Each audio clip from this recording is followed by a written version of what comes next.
നിങ്ങളുടെ ഫോണിൽ ഇൻസ്റ്റാൾ ചെയ്തിട്ടുള്ള ഫെഡ്നെറ്റ് എന്ന് പറയുന്ന ആപ്ലിക്കേഷൻ ഓപ്പൺ ചെയ്യുക. അതിനുശേഷം ആദ്യം തുറന്നു വരുന്ന വിൻഡോയിൽ നിങ്ങളുടെ യൂസർ ഐ ഡി പാസ്വേഡും എൻ്റർ ചെയ്ത് കൊടുക്കുക. വളരെ തെറ്റാതെ വേണം ഇത് എൻ്റർ ചെയ്ത് കൊടുക്കേണ്ടത്.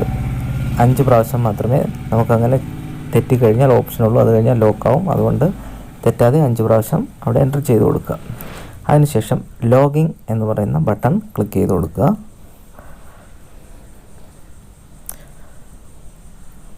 അപ്പോഴേക്കും ഇങ്ങനൊരു ഇൻ്റർഫേസോടെ നമ്മുടെ ആപ്ലിക്കേഷൻ ഓപ്പൺ ആവും. അതിൽ ഏറ്റവും മുകളിലായി ഇടത് സൈഡ് 3 വര നമുക്ക് കാണാൻ സാധിക്കും. ഏറ്റവും മുകളിലായി ഇടത് സൈഡ് 3 വര, അതിൽ ക്ലിക്ക് ചെയ്ത് കൊടുക്കുക. അപ്പോൾ ഈ ഫെഡ്നെറ്റിൻ്റെ നിരവധി ഓപ്ഷൻസുകൾ അവിടെ കാണാം.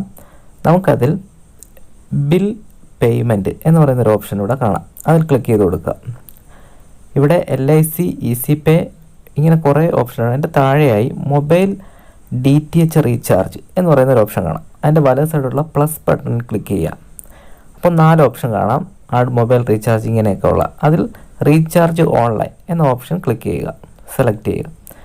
അതിനുശേഷം ഇവിടെ സർവീസ് പ്രൊവൈഡർ, നമ്മുടെ ഫോണിൽ നമുക്ക് റീചാർജ് ചെയ്യാനുള്ള ഫോൺ നമ്പറിൻ്റെ സിം ഏതാണോ, അത് BSNL ഐഡിയോ, ഞാനിവിടെ BSNL സെലക്ട് ചെയ്യുന്നു. അതവിടെ സെലക്ട് ചെയ്ത് കൊടുക്കുക. അതിനുശേഷം നിങ്ങളുടെ മൊബൈൽ നമ്പർ അവിടെ എൻ്റർ ചെയ്ത് കൊടുക്കുക. നിങ്ങൾക്ക് റീചാർജ് ചെയ്യുവാനുള്ള മൊബൈൽ നമ്പർ ആണ് അവിടെ ടൈപ്പ് ചെയ്ത് കൊടുക്കേണ്ടത്. അതിനുശേഷം നിങ്ങൾക്ക് എത്ര രൂപയ്ക്കാണ് ചെയ്യേണ്ടത് അതവിടെ ചെയ്യുക. അതിനുശേഷം നിങ്ങളുടെ ഡെബിറ്റ് അക്കൗണ്ട് താഴെ ക്ലിക്ക് ചെയ്യുമ്പോൾ ഒന്ന് സെലക്ട് ചെയ്യാൻ പറയും. ആദ്യം വരുന്ന ആ അക്കൗണ്ട് അവിടെ സെലക്ട് ചെയ്യുക. അതിനുശേഷം നെക്സ്റ്റ് എന്ന് പറയുന്ന ബട്ടൺ ക്ലിക്ക് ചെയ്യുക.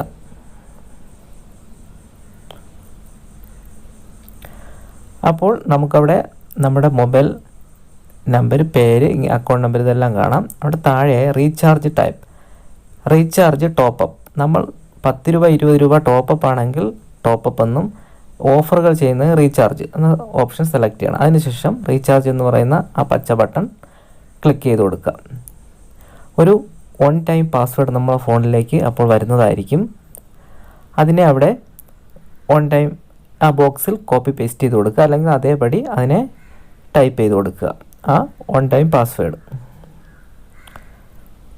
അതിനുശേഷം താഴെ കാണുന്ന വലത് സൈഡുള്ള സബ്മിറ്റ് എന്ന് പറയുന്ന ബട്ടൺ ക്ലിക്ക് ചെയ്ത് കൊടുക്കുക.